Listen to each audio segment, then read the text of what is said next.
मक़ामी तेल कंपनियुनि में सिंधी माण्हुनि खे रोज़गार ॾियो, नौजवाननि खे रोज़गार ॾियो, नौजवाननि खे रोज़गार ॾियो, नौजवाननि खे रोज़गार ॾियो।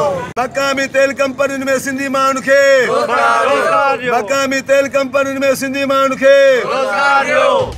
मटियारी ज़िले अंदरि 39 पेट्रोल ऐं गैस जा खूह आहिनि। उन्हनि पेट्रोलनि जे खूहनि ते टेक्निकल ऐं नॉन टेक्निकल अमले जा मुलाज़िम ॿाहिरियां माण्हू मुक़ररु कया विया आहिनि। मक़ामी नौजवाननि खे रोज़गार सां नथो लॻायो वञे, अहिड़ो इज़हार सिंध यूनाइटेड पार्टी तरफ़ां तहलका news press club news Hyderabad अॻियां अलामती बुख हड़ताल करण दौरान मीडिया सां ॻाल्हाईंदे SUP ज़िले मटियारी जे डिप्टी चीफ ऑर्गेनाइज़र कामरेड रफ़ीक अहमद तुर्क, कामरेड सुहेल अहमद कुरैशी, कामरेड गुलाम नबी काका ऐं कामरेड अशरफ जमाली कयो। हिननि ॿुधायो त मटियारी ज़िले अंदरि 39 तेल ऐं गैस जा खूह मौजूदु आहिनि, पर उन्हनि खूहनि ते मुलाज़मतूं कंदड़ समूरा टेक्निकल ऐं नॉन टेक्निकल मुलाज़िम ॿियनि सूबनि मां घुराए मुक़ररु कया विया आहिनि। मक़ामी नौजवाननि खे मुलाज़मतूं नथियूं ॾिनियूं वञनि।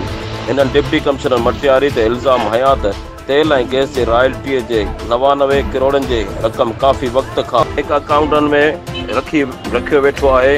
उन रक़म खे न्यू सईदाबाद, हाला ऐं मटियारी तहलकनि जे शहरनि ऐं ॻोठनि जे तरक़ीअ लाइ ख़र्च नथो करे। हिननि चयो त OGDCL ऐं PPL इंतिज़ामिया मटियारी ज़िले जे टिन्ही तहलकनि जे बेरोज़गार ऐं अवाम सां मुसलसल ज़्यादतियूं पई करे ऐं शहरनि ऐं ॻोठनि जी तरक़ीअ लाइ कंहिं बि क़िस्म जी मनसूबाबंदी नाहे कई। हिननि चयो त DCL ऐं PPL इंतिज़ामिया समेत डिप्टी कमिश्नर मटियारी मुतालबा तस्लीम न कया त न्यू सईदाबाद खां मटियारी ताईं लॉन्ग मार्च कयो वेंदो। आख़िर में सुप्रीम कोर्ट ऑफ पाकिस्तान में आइनी पटिशन दाख़िल कई वेंदी। अब्दुल वाहिद उमरानी, सोच TV, न्यू सईदाबाद।